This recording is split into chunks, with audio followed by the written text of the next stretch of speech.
Welcome back to our listeners and our viewers. This is episode 48. I am Willie Lightfoot. And I am Lovely Warren. And this is the Love and Light podcast powered by 103.9 WDKX, where we lift up people and things that we love, and we talk about things people don't talk about enough or they don't talk about at all. And I'm telling you, we have a great show for you today, talking about the new American dream. What does success look like in 2025 and who gets to define it? Yes. You heard me? You know, listen, and the crazy thing is 2025 is almost over. It's almost over. We are in October. Yes. It has gone by so fast. It has. And one of the things that, I know that I have experienced this year, and I know that you and I talked often, and you have experienced it as well, is that we are losing a lot of people.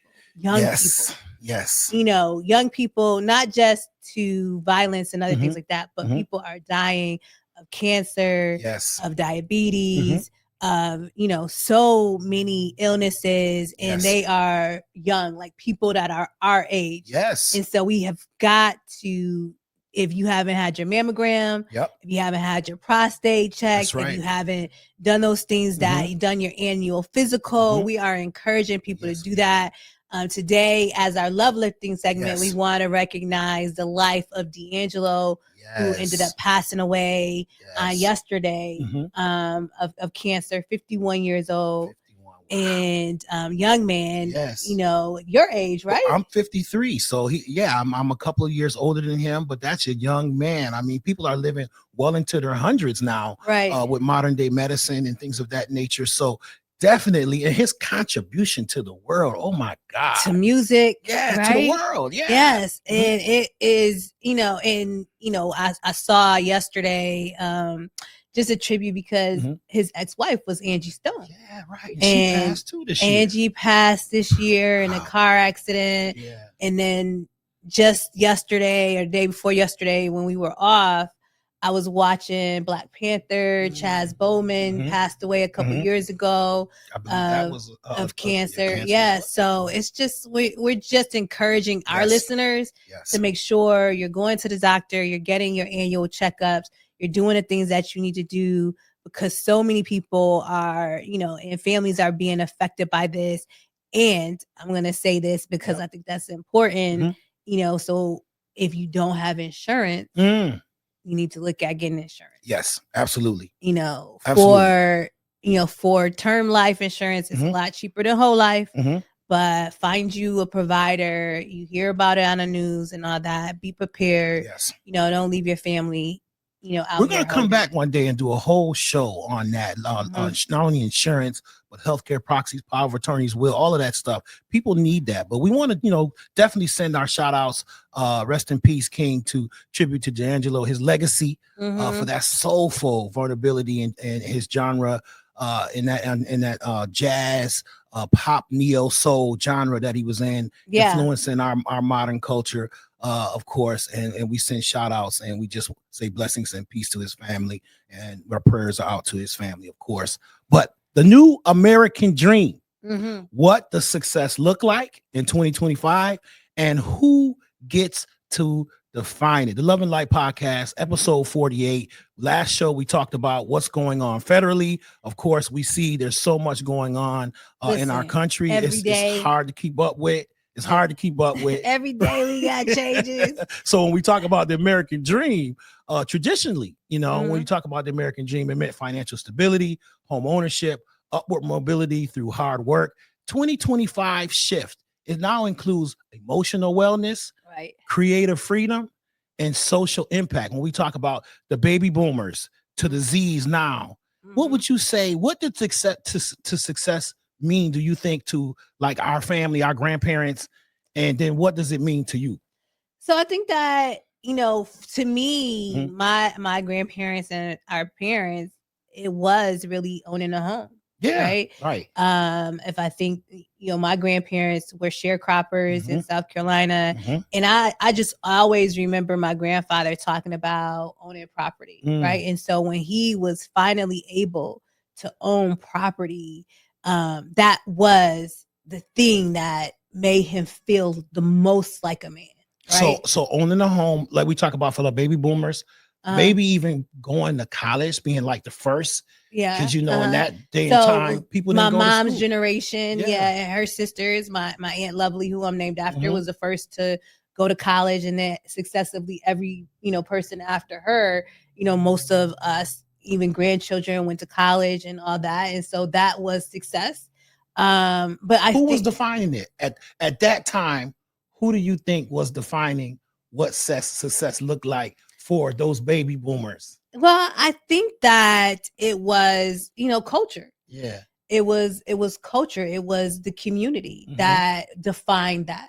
It was what was popular at that time. And then I think that things sort of shifted, at that time, that instead of, manufacturing and going into the manufacturing plants, the Kodaks, the Xeroxes, the, those institutional manufacturing plants, the Delcos and the Delphis and all of that, then it was, okay, now you got to go to college. For my generation, that for our generation, it was, military, college. That's what success looks like. And then for Taylor's generation and our children's generation, it looks completely different. It has totally changed. And we talk about redefining what success looks like for the Z's and the millenniums. Success is now multi-dimensional. It's not just wealth, because that house you were talking about represented wealth, right? It's about wellness. It's about purpose. Yes. It's about autonomy. When we think about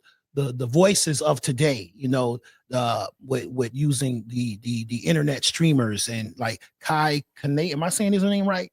The young fella that broke streaming records on Twitch and global I have brands, no idea right? how to pronounce his name. Yeah, me either. But I know that my daughter watches. See what I'm saying? You know what I mean? So right. So look at the influence that people like him have and their platforms. Ice Spice is another one, right? Cardi B, these are millennium voices and that have tremendous amount of influence on people, right? And when we talk about how success is defined now and who's driving that definition of success. And I think that we have to be, very careful because the social media aspect of it, the TikToks, the Instagrams, all of those, that sort of era of influence on children's lives, right? Right now, we have a lot of, there's lawsuits that are coming out right now because of Roblox, and we're noticing how, science and doctors are noticing how,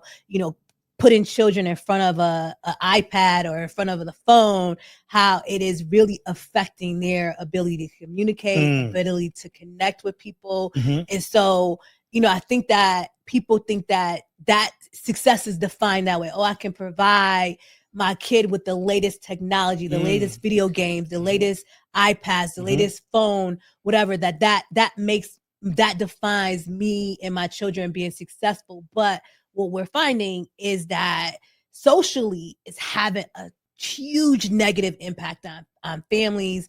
And so you have to limit that time. It's good for them to know how to use it, but it can't be an alternative to human contact, an alternative to relationship building and conversation and things like that, because it is really, really hurting, I think, relationship building in the long run for generations to come. So that's very profound, because when you think about that, we're looking at how success has changed and how it's being defined in modern times. And so it's no longer just about wealth, right? So which is what we saw in our past generations, typically is what was put before society and culture. Whereas now, success is freedom. You talk about time, our locations, where we are, our creative control, success as impact is, what are we doing with our time? Are we helping others? Are we building communities? And that people are really focusing in the impact on what that looks like. Success and means of balance of mental health, boundaries. We were just talking about actual physical health. And what does that look like? And success, now we're hearing more, people are living longer. They're talking about success, health is wealth, right? So where before wealth was material things, now what does it, profit a person to have gained the whole world and lose their soul or lose their ability to spend, their life. So like that's, you can have all of this money and all of these material things, but if you don't have a good health, if you don't take care of yourself, you're not going to the doctor, you're not paying. I mean, to me, that's the real success. Really, is health is wealth. So it's definitely multi-dimensional. It's multi-dimensional. Right? It's not just one thing. When we look at what success looks like 2025 going forward, you know, you have education, you have material things, you have, you know, life and wellness and health and wellness, and then you have those other experiences that are impacting and playing into what someone might look at being successful. It is truly multidimensional.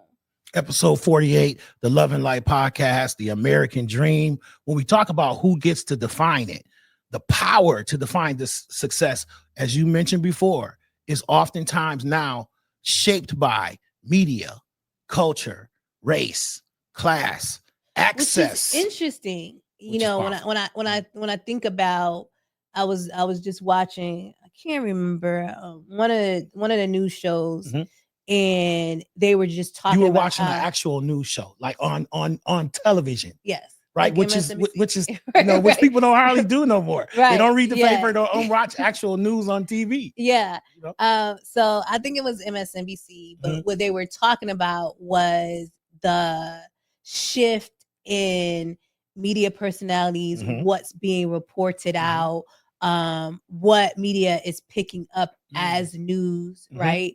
And all of that. And I think that, you know, if that is defining, if that is what's shaping what we define as wealth, then we need to really change how we're looking at things, because certain things are not being reported out. Absolutely. Certain things are being controlled, especially here in the United States of America, propaganda, with all the things that we have going on. And we talked about this on the last show about what's happening federally and how what's happening federally is impacting everyday American lives and what our country is experiencing. And I think that it's very important to know that what we see as and define as wealth today in today's age is completely different than what we may see on television. So we're asking our viewers, our listeners, to think about that question. Who controls the narrative? Influencers, corporations, families, faith communities? What are the barriers out there concerning that narrative? The student debt, we know that's huge. Systemic biases, digital divides, which is major in our community, especially amongst the baby boomers. When we look at and I think as we transition, we talk about, okay, are we chasing somebody else's dream, or are we building our own dream? Because at the end of the day, the narrative should be controlled by the individual. Would you agree? Yeah, you should be able to find what success looks like to you. That's right. Right. That part. And when you look at it being multidimensional, it's okay, what is it that makes me happy? That makes me have the ability, and what can I do in my life to build success for the next generation, for my daughter? You know, I was talking to my Uncle Nate, and he was saying, like, my grandparents, as we talked about earlier, their success was let me own a house, let me own property, right? Sure. And so from generation to generation, now he owns property, his sons own property, you know. That's so generational wealth. It's generational wealth. Yes. And that's how, if you look at other folks, you know, outside of, you know, the African American community, it is thought about generationally, right? Yes. And so we should be looking for our children. What are we doing to build that generational wealth? You and I were talking a few months ago, and you were talking about when you thought about your dad and what your dad, his influence on Jefferson Avenue, and then your influence on Jefferson Avenue, and now thinking about your children, your sons, your daughter, and what that, passing that on to them looks like. It's not just our ancestors or the folks that came before us, their dream, our dream, and now we're shaping the dreams of generations to come. So we have to work on building our own dreams, right? When we talk about the American dream, then we also have to really think about what does that look like now? How? Somebody might say, well, how do I build my own dream, right? Crafting a personal vision of success based on what? Your values, not validation. Right. Now, it doesn't matter what everybody else, and that's the world we seem to be intertwined in with the social media and everything. Is how many likes, how many validation are you receiving from others? But your success shouldn't be built on validation of others. But here's some tools we want to give you. People are using now. I know young people and various ones are doing vision boards, digital or physically, writing down. And for me, I used to write down my goals. We were taught in school, write your goals down and how to achieve those goals. Journaling prompts of what does success feel like for you. You have to see that in its individual. Community check-ins and having accountability partners and mentors in your life that can help you achieve your goals once you define what success looks like for you. I'm thinking now, I was just at a meeting yesterday with one of our local giants in our community, Dr. Walker Cooper, and he was receiving an award by the county legislature here locally. And he stood up at 97 years old. And he talked about how his father had no education. His mother was brilliant, but didn't have formal education. Out of 7 kids, majority of them began to seek education. He said that they had access to books, and books is what changed his life, being able to read and have access to information and knowledge.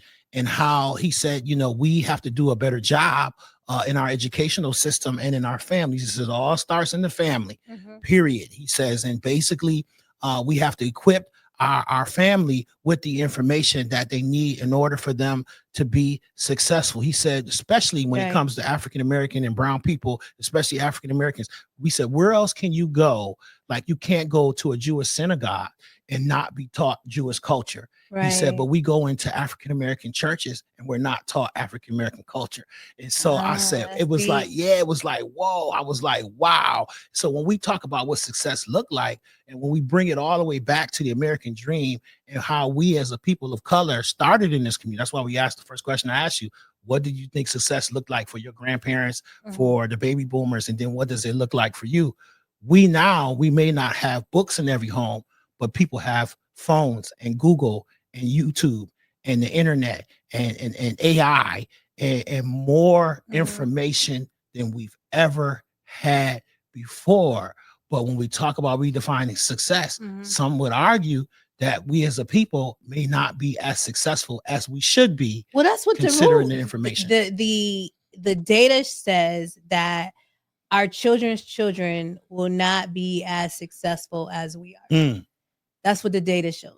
Is that especially in the African-American community, our children's children will not be as successful as we are. And that is because technically we're setting them up for failure. Wow.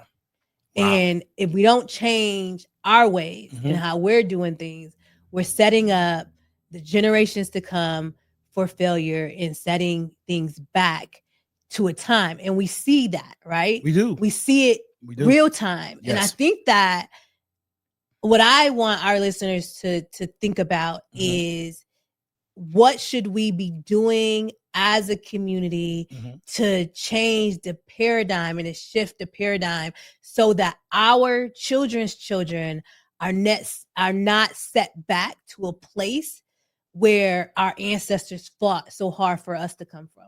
And I would add to that in this new American dream and what success looks like for 25 and going forward, it says who gets to define it? We have to define it. That success is not a destination. It's a rhythm that we create. So we have to create this rhythm starting it with ourselves first and our families to create a beat of success for our families so that we don't let others define it.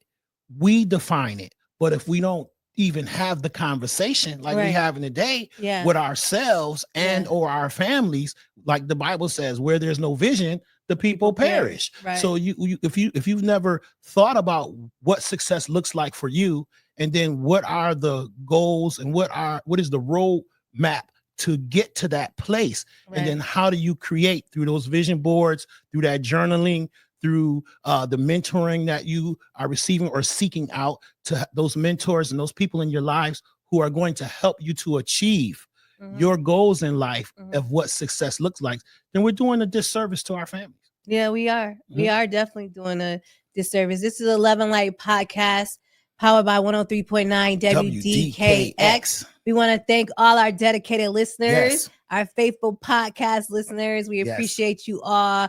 I want you to, above all, love one another. And I'm saying, let your light shine. You can't put a lampshade on the sun. Keep shining your light. May God bless you. May God help you.